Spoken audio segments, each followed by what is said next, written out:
The problem is the monopoly game, which is controlled by the Federal Reserve, the private bank, which is actually controlled out of London, is manipulating all the dollars to put them out, put more and more people into debt. So the illusion of equity they have in real estate is coming apart. The players that are analyzing everything are expecting massive foreclosures next year and the beginning of what we call the recession it's going to be worse than 29. It's your house that you're living in. You think you own it. You don't. Right. You have contractual right to transfer the airspace, subject to you paying taxes to the state. Right. Or the Global 2000 discussions that we had. The real problem that they have, as Kissinger says, is there are just too many people on the planet. And 40% of the world, 2 billion of us, exist on less than $2 a day. The summary of the Global 2000 report I put up on my website, nohoax.com, but if you look at it, it makes sense to get rid of people. So what they said, they're going to make godlike decisions on who lives and who dies. Now, obviously, some of the meetings we sat on, we were planning on using neutron bombs on the major cities, because that contains most of what they call... You actually heard this? I sat in on the meetings. I was in the game big time. In fact, I was making such a mess, they decided rather than kill me, which they could, they just invited me into the inner group and asked me to be the finance chairman. And at that point, I probably would have been in, Secretary of the Treasury or something, whatever they wanted to do with me. What I was doing prior to that, so, making it right, I would volunteer to become a president of a company. And I'd go in and liquidate it. And we get rid of the expendable containers. That was my job. Expendable containers meaning human beings? That's right. Yeah, it's amazing. That's well, that really was inside vernacular, wasn't it? Yeah. Oh, well, that's what we used at that time. I mean, it went from there to useless eaters today, so you're happy with it, you're a human resource. So, which, all you are is part of the commodity, even in the business sense. You look at it, you have a cost. Labor, what is labor? Human resource, when you're going to put together some kind of product. Well, the inside of the game, when we started to use neutron bombs, today they figure that biologicals are much cheaper. They're still planning on, the plan is to get a war started in the Middle East, and they're still planning on using a neutron bomb, or one of the bombs that they've got developed on Israel, and that's to begin World War III, which is all in the cards. And it's going to happen. They even put a monument up for this whole program. It's called the Georgia Guidestones.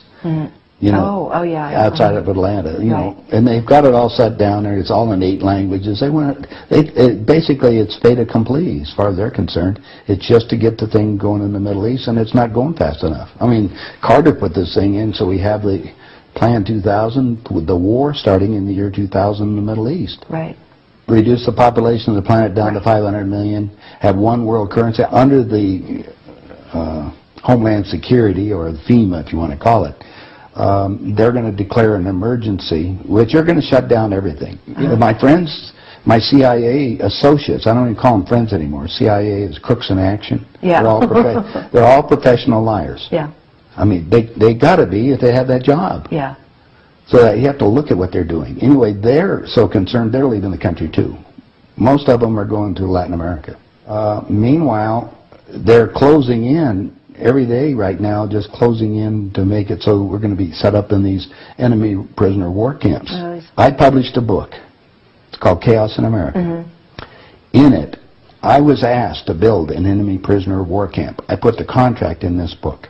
So you can read it for yourself. This is in downtown Las Vegas, right on the railroad tracks. It says enemy prisoner war camp. They're all on top. And they're building them all the way across the United States right now. Bush signed an executive order taking the old forts and the army places that we shut down to get those organized to hold the so-called dissidents. Now, what's the definition of a dissident? And the problem is that we're going to enslave ourselves, because most of the people want to keep having food coming in, and you're going to follow the line. You're just walking yourself into your own prison camp. Then we're going to come down to the extermination, just like World War II. Well, Phil and I have lectured together. I know Phil Snyder. He's dead now. Yeah, I know he's dead. And so what about what he was saying about the number of bases at that time? I think it was 129 bases before he died. Underground had already been built. Is that all for the elite? Yeah. Really? What are they going to do with the rest of the people? They just get rid of them, leave them above ground and be radiated. Now, my son happens to be a nuclear physicist. Spent the last 3.5 years in a secret city in Russia. They're about 12 years ahead of us. They have 22,000 nuclear warheads. And of course, we're the target. The Soviets have 3 nuclear submarines on the west coast and 3 on the east coast. They're about 2 football fields in length, 5 stories tall, and they all are nuclear power and aimed at our major cities. West Coast gone. Well, because the plan is the northern hemisphere is where they're going to release the nuclear bombs, and the theory was that the winds from the North Pole that are coming down, because that's increasing drastically, will go to the equator, and there will be very little spillover because of the reverse of the winds, because of the southern hemisphere. So therefore, the nuclear radiation here will be a lot more than the southern hemisphere. And this is a fait accompli, you believe? Oh, they think so. Oh, yeah, they think they've won. That's the reason why they don't bother about me talking about it. They don't care whether you know or not. What are you going to do about it? And you have no idea what China is until you go over there for yourself. With 1,300,000,000. You understand? Almost, well, a little over 4 times our population. Right. It's, you know, I spent some time over there and I had some government friends. They think what they're going to do is let the West go have its fight. And then they want to clean up. They say it's been 5,000 years. We want to run the world when we get through. And what they're doing? Acquiring all the assets. They figure that Canada and the United States, the property there will, the food growing areas will be enough to take care of their people. And that's what they're looking at. Why are they? I mean, they bought so oil. the U.S. will become a resource. Yeah. Whatever's left of it. Whatever's left of it. Yeah.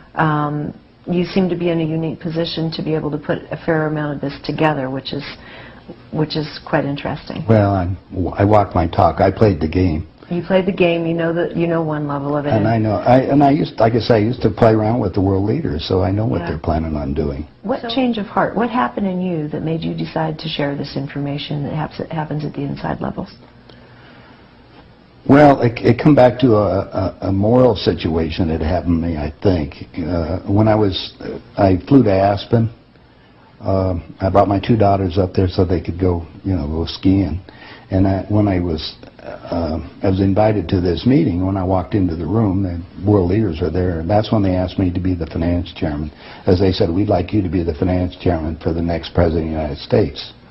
And the first thing I asked is, why me? And they said, well, we owe you a favor. Remember, I told you I volunteered to be president of companies as I went down. And then you liquidate, yeah. I didn't charge them anything for it. It was just a game. I see.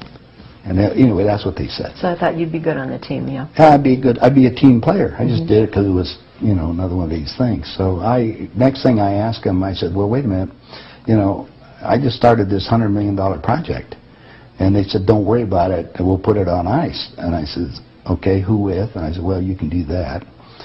Then I said the next thing was, who is going to be the next president? Now, this is 2 years before he became president. Right. They said Jimmy Carter, and I said, Jimmy who? And they said, well, he's the Democratic governor of Georgia. And I said, I've been voting Republican. And Paul Volcker said, son, don't worry about it. We control them both. Yeah. And I said, well, I got the next question is, what does a finance chairman do? Yeah. I haven't been doing that. I've been playing all this other stuff. They said, will you sit down with Ted? And so I sat over with Ted Kennedy. He's sitting right next to me. And Ted and I are, he's just joking. He says, George, you're going to love this job. You're really good with money. We're going to send you out to all the state Democratic functions to raise money for the National Democratic Party. And he said, you're going to meet some real foxy ladies. And just then, my daughter walked in. Ted looked at her and he says, wow, I want to go to bed with that. I says, no, you don't, Ted. That's my daughter, and she's 14. And his response to me was, I don't care. I was livid. I really didn't know what to do. So it was that moment of that personal insult. That was part of it. Yeah. I got up and I walked across the room. Yeah. I then talked to Pierre Trudeau and his wife, who was the Prime Minister of Canada at that time. And I'm sitting in front of them was a little half cigar box full of white powder. And then I'm looking around the rest of the room. I said, my God, something hit me at that point. If the world leaders have to resort to this, I don't think I want to be part of this thing. I mean, even to the even to the pollution and getting everything else they're talking about, getting rid of all the other people. I mean, I was raised in a packing house and slaughtering animals, and you get to the point where people are just animals at that level. And then I found out a little bit more about the details of the Plan 2000, of the annihilation of the entire planet. I said, I got to stop these people. There's something there. I mean, it's just, they got to be stopped.